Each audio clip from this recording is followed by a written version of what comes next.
Hello!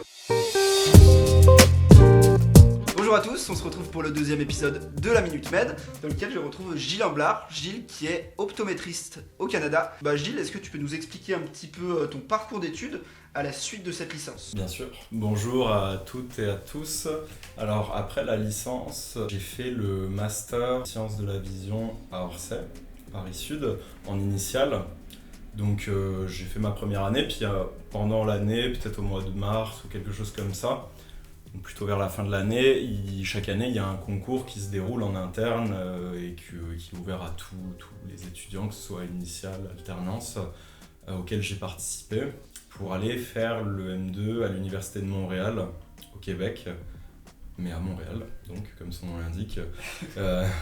Ça a bien marché pour moi et puis voilà, j'ai fait donc mon M2 là-bas et à la suite de quoi j'ai postulé sur place pour l'actualisation de formation en optométrie, ça s'appelle, qui est une équivalence du doctorat en optométrie et qui dure 2 ans dans mon cas puisque j'ai fait la maîtrise, le M2 à Montréal, mais qui pour les gens qui ont fait tout leur master, l'intégralité de leur master en France, dure 3 ans et avec un concours d'entrée qu'il faut passer sur place à Montréal. Et du coup, tu me parlais en off que tu avais un petit peu de clinique à partir de l'actualisation, c'est ça? Non, en fait, à partir de 2 mois après le début de la maîtrise. Ok. Donc allez-y, amusez-vous, on est lâché en clinique alors qu'on n'a pas vraiment eu de vraies pratiques en France. J'avais juste une expérience magasin par l'alternance que j'avais faite en 2 ans pendant ma licence, mais au-delà de ça, pas grand-chose. On fait ça peut-être 2 mois après le début de la maîtrise jusqu'à la fin, donc ça représente peut-être 9-10 mois, quelque chose comme ça. Okay. Et puis ensuite, première année d'équivalence à rien du tout. Et deuxième année d'équivalence, 4 mois de clinique, mais tout le monde ou presque demande à faire 2 mois de plus, juste parce qu'on n'est pas aussi bien préparé au métier en fait, que les Québécois et Québécoises qui sont au programme du doctorat, qui ont plus de cliniques que nous. Petite parenthèse déjà, avant de répondre à ta question, je pinaille, mais on n'a pas de diplôme à l'issue de l'actualisation de formation. On n'a pas le doctorat en optométrie comme les Québécois et Québécoises qui sont dans la formation depuis le début. On a raccroché le wagon, nous, donc on n'a pas fait tous les cours qu'eux ont eu, puis c'est la raison, en tout cas, qu'on nous a donnée pour justifier qu'on ne puisse pas avoir le doctorat. Donc ce qu'on a, en fait, c'est un permis de pratique de l'Ordre des optométristes du Québec et qui nous limite à pratiquer au Québec. Peut-être qu'on peut pratiquer dans d'autres provinces, mais il faut faire une demande à l'ordre de la province en question. Ok. Ils étudient le dossier, après si on a un peu d'expérience, même au Québec de toute façon c'est assez uniforme, en tout cas au Canada, la façon de pratiquer, les droits de pratique, donc ça devrait être accepté, mais c'est juste qu'il faut encore des emmerdements administratifs à affronter. Donc c'est ça qu'on a Okay. En finissant l'actualisation.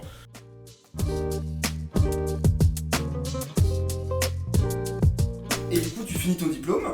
Et ton diplôme te procure quoi? Est-ce que tu peux nous parler du métier d'optométriste au Canada, le métier que tu pratiques? Quoi il est différent du métier d'optométriste en France? Tu me parlais de champ de compétences, ce genre de choses. Je pense que tu es plus calé sur le sujet. Au Canada, en gros, on est un petit peu comme, j'exagère un peu, mais pour que ce soit frappant puis que ça vous parle, on est un petit peu comme les ophtalmos en France, dans la mesure où on travaille dans une clinique, on a notre salle d'examen, et puis on a des patients, on a des rendez-vous, on a des journées de rendez-vous où on reçoit les patients les uns après les autres et on leur fait leur examen. Donc ça va de l'histoire de cas jusqu'à la dilatation pupillaire si nécessaire, où on va examiner la rétine périphérique.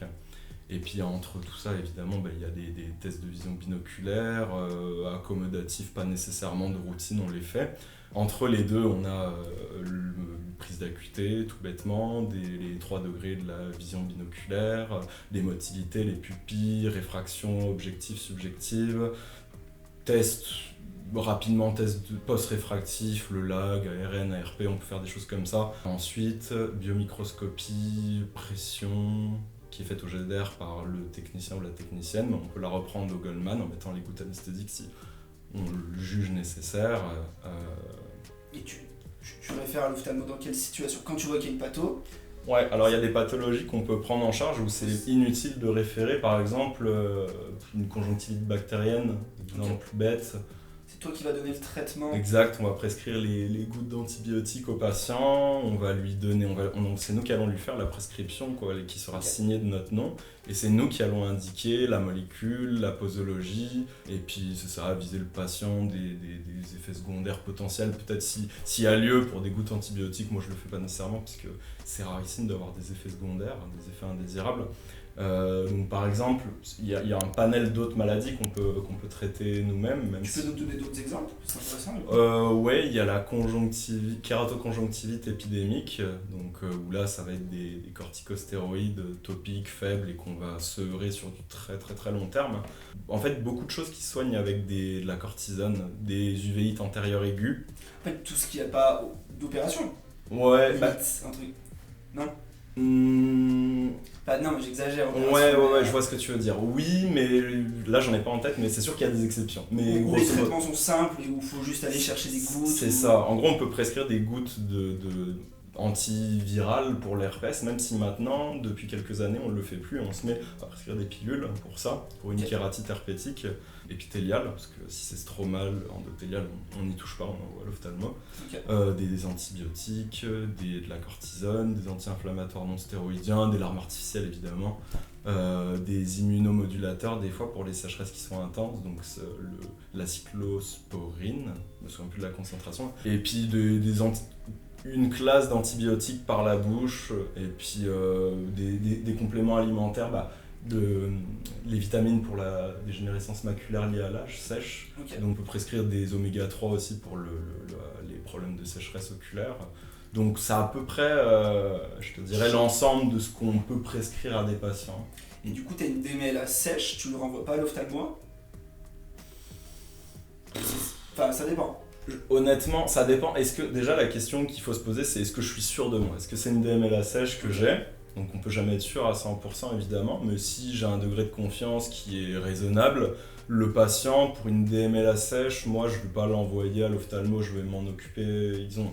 Les ophtalmos en fait là-bas, contrairement à la France, j'ai l'impression qu'ils sont quand même très débordés, qu'ils ont beaucoup de patients là-bas, mais ils ont que les cas, on va dire, où il y a quelque chose qui va pas. Ouais. Alors qu'en France, ils s'occupent de tout le monde. C'est sûr qu'ils sont débordés en France.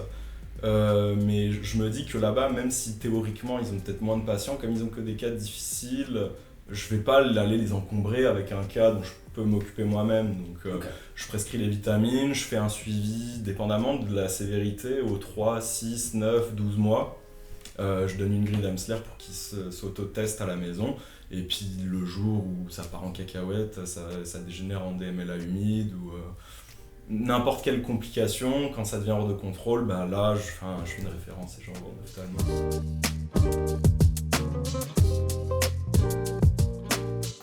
Ouais. Du coup, tu nous parles de maladies, de choses comme ça. Est-ce que tu peux nous parler de, je sais pas, ton top 3, des choses que tu as dépistées ou quelques-unes, pas obligé de faire un top 3 même. Ok, j'en ai déjà 2 pour sûr en tête, j'en aurai peut-être une 3e qui va me venir. La première, c'était un patient d'une 30aine d'années qui venait me voir, je sais même plus pourquoi, routine, je sais plus.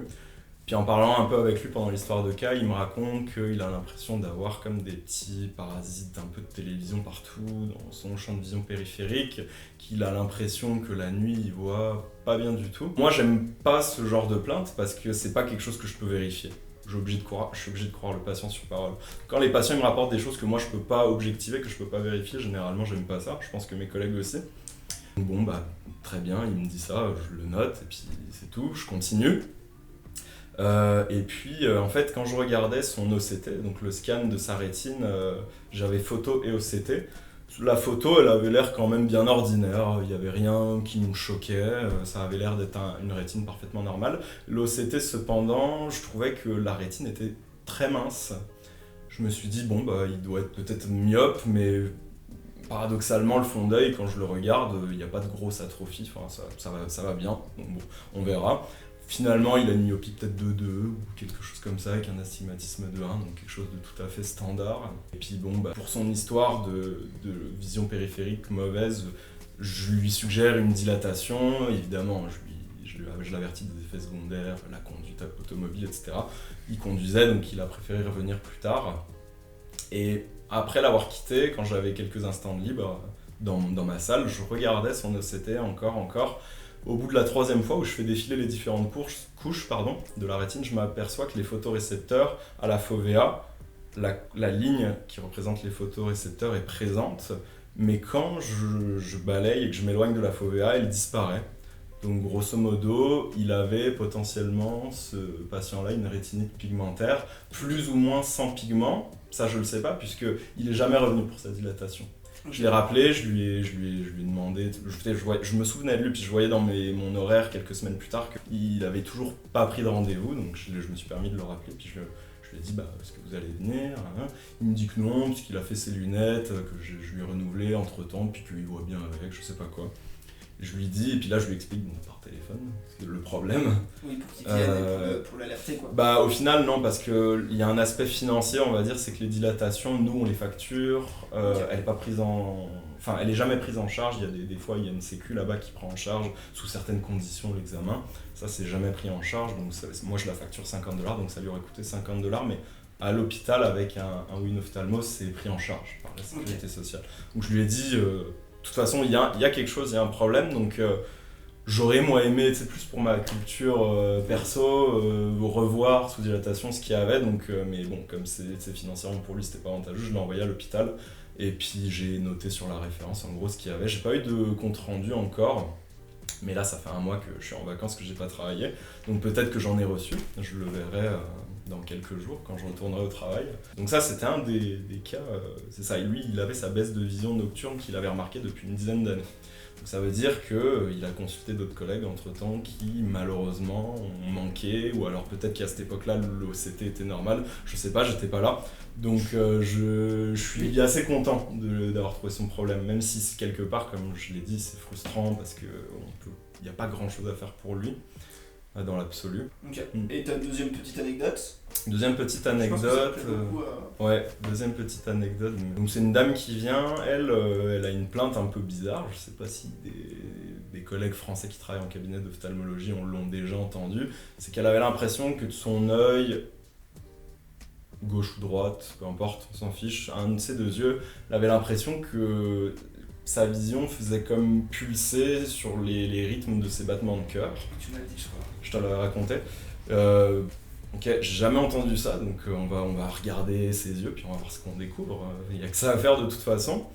Donc j'ai fait tout mon examen, à part la dilatation pupillaire.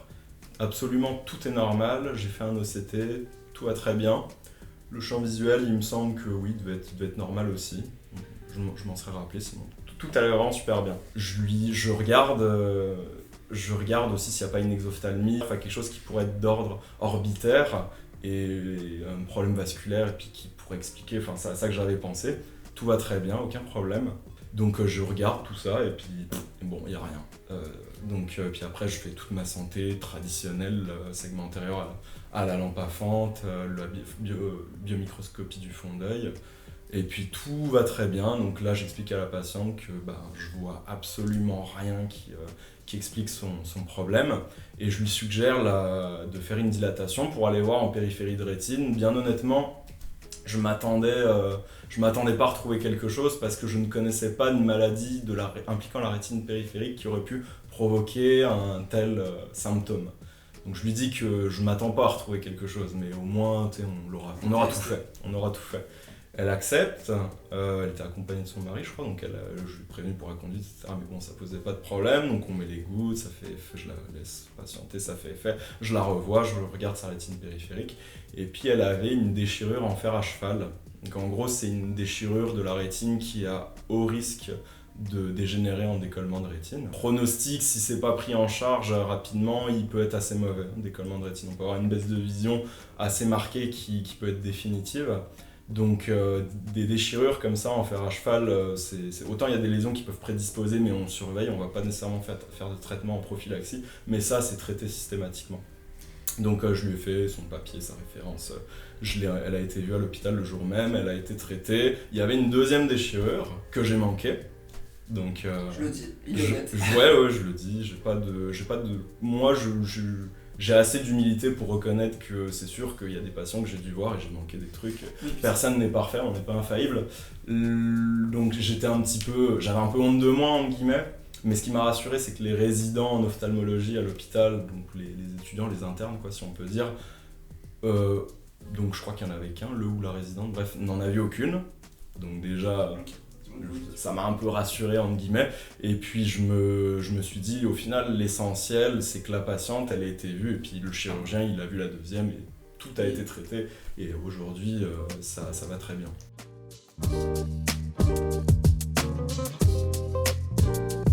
Ça m'amène à poser une question. Tu vois, tu parles d'un examen et comment dire, tu fais ton examen et puis en fonction des plaintes et de ce genre de choses, ton examen peut se poursuivre.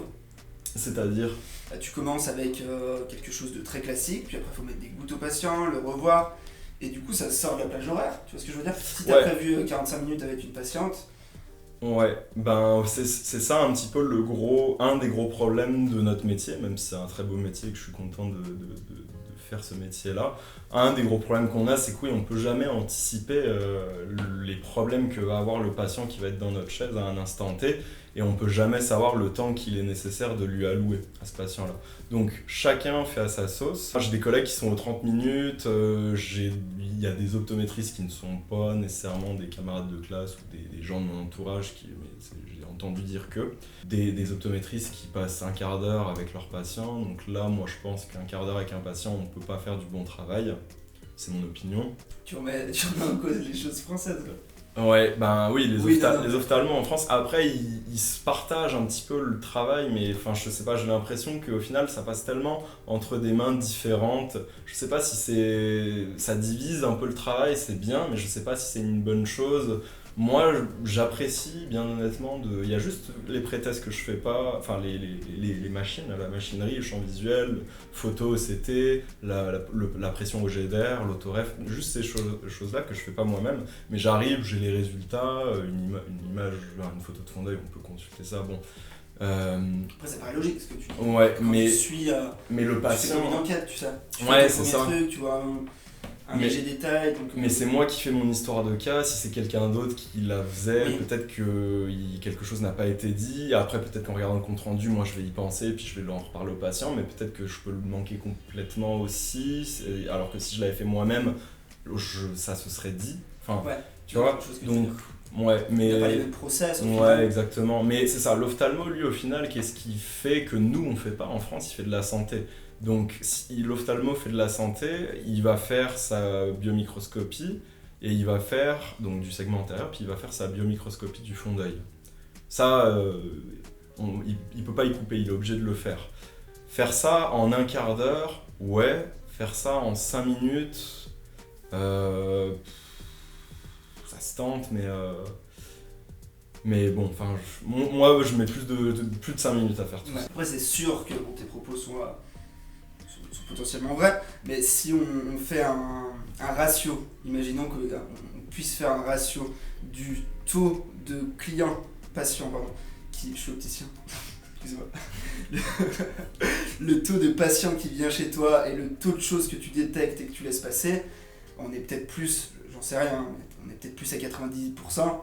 Et c'est sûr que si on prend le cas en France où on fait moins d'examens et on doit faire les examens en 15 minutes parce qu'on est pressé, tu vois, on doit tomber à 60. Mais Ouais, peut-être que c'est vrai, mais après, moi, ce que je n'ai. c'est juste des chiffres comme ça. Je ne sais pas pourquoi certains ophtalmos et même optométristes, des collègues à moi, cette réalité-là, malheureusement, elle existe aussi au Québec, passent si peu de temps avec leurs patients. Je ne sais pas pourquoi. Alors, j'ai entendu.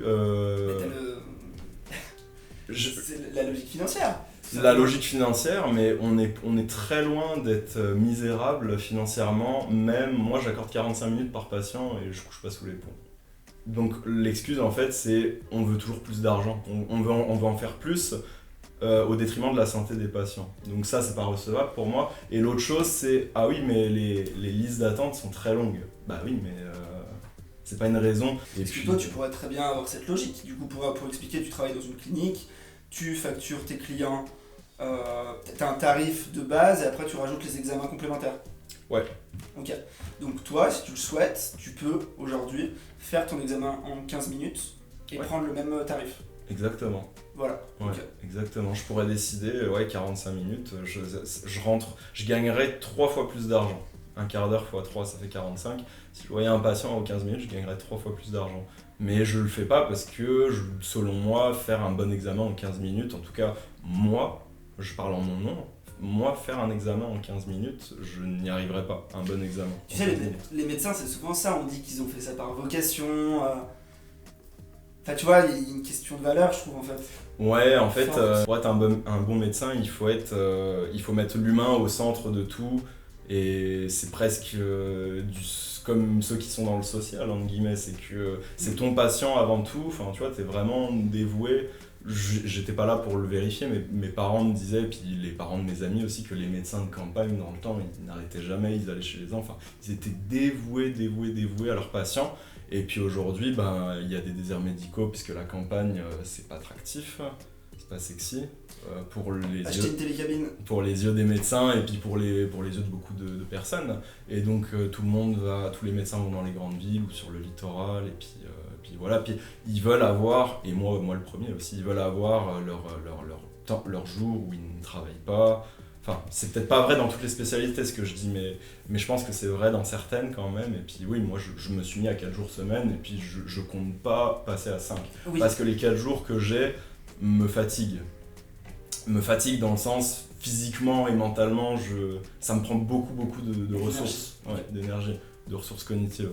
Donc mon week-end de 3 jours, il est très salvateur, reposant, et quand je rattaque ma semaine suivante, je suis prêt. Je suis pas encore T'as envie d'avoir fatigué. toutes tes capacités pour Exactement. pouvoir t'occuper de tes patients. Exactement. Voire moins, mais mieux. Ouais, exactement, c'est ça.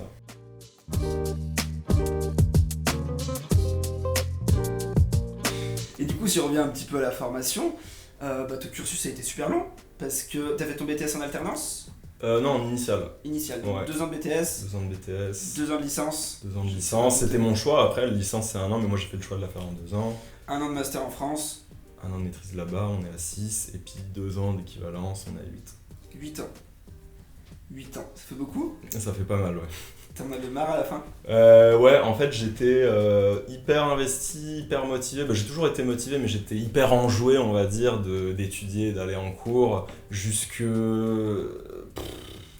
la fin de la licence peut-être. Et après, ça n'a pas fait comme ça d'un coup, mais ça a été progressif. Et puis sur la fin de l'équivalence, genre, j'avais qu'une envie, c'était de terminer ça pour définitivement, quoi, pour de bon. Moi, je pense que c'est toute personne. Hein. Ouais. Bah, toute personne, je sais pas, Pas peut-être qu'il y en a toute qui personne, prennent toujours plaisir à étudier, mais même au-delà aimer étudier ou non, j'ai senti qu'il y avait une baisse de régime et puis que j'étais moins efficace que je pouvais l'être au début de la licence. Tu par commences à exemple. vieillir, quoi. Peut-être, je sais pas si c'est l'âge, ça se peut, mais ouais, j'ai senti que j'étais moins efficace. Il fallait que je travaille plus pour un même résultat. Je reprends peut-être un de mes partiels que j'ai fait il y a quelques années en arrière où peut-être j'avais eu une super note. Je le refais là comme ça à froid. J'aurais pas une aussi bonne note. Oui. Il y a des questions où j'avais les réponses, mais là je les ai plus. Il y a beaucoup de par cœur en plus, tu vois. Il y en a pas mal, ouais. Puis des trucs, je sais pas, des examens sur une patho, les 3 symptômes pour trouver cette patho. Toi, si t'as un doute et t'as 1 ou 2 symptômes, des fois tu vas peut-être piocher dans tes cours pour aller. Ouais, ça m'arrive parfois. Ouais, j'ai un petit bouquin qui s'appelle le Will's Eye. Donc c'est, je pense, peut-être quelque chose qui pourrait être équivalent au Kansky que beaucoup de Français et Françaises en optométrie connaissent. C'est pas très complet, donc c'est vraiment les principales maladies qu'il y a là-dedans. Mais par contre, elles sont bien détaillées. Et c'est bien structuré, les signes, les symptômes, le work-up, ils appellent ça. Donc c'est quoi les tests qu'on fait, c'est quoi les questions à poser, enfin qu'est-ce qu'on fait en gros pour poser le diagnostic et pour s'assurer qu'il s'agisse bien de cette maladie-là. Et ensuite le traitement, donc la posologie, enfin tout est décrit là-dedans. Mais après je me sers aussi, c'est pour les petits moutons à 5 pattes, les maladies moins courantes, c'est beaucoup d'internet. Il y a une ressource que je suggère à mes amis français, je ne sais pas s'ils la connaissent, ça s'appelle iWiki, E-Y-E-W-I-K-I. En fait, ça peut paraître un peu douteux parce qu'il y a le mot wiki dedans, mais en fait, pas du tout. C'est un site internet qui est tenu par l'American Academy of Ophthalmology, donc l'AAO. Donc, c'est des ophtalmologistes qui écrivent ça. Et puis, c'est hyper bien, c'est très complet, dépendamment de la maladie, évidemment. Et puis, ça, il y a une rubrique management, une rubrique diagnostic, enfin plein de choses. Et puis donc moi, je vous avoue que c'est surtout ça que je consulte plus que mon livre au final que j'avais acheté exprès, qui est le Will's Eye. Donc là, iWiki, c'est vraiment une ressource qui moi m'aide beaucoup et dont je pourrais difficilement me passer aujourd'hui dans mon travail.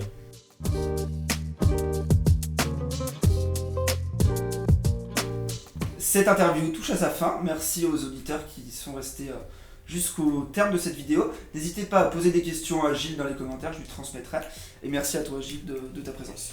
Merci à toi pour l'entrevue, ça m'a fait très plaisir de répondre à tes questions. Et comme a dit Mehdi, parce que c'est sûr qu'on Mehdi essaie de faire un contenu qui est assez court pour que les gens ne soient pas désespérés par la durée de la vidéo et décident d'emblée de ne pas la regarder. C'est sûr qu'on n'a pas tout balayé, donc s'il y a des questions qui vous viennent sur n'importe quel aspect, que ce soit la formation, les réalités du métier au Québec, posez-les et puis Mehdi me les transmettra et j'y répondrai avec plaisir. Merci Gilles.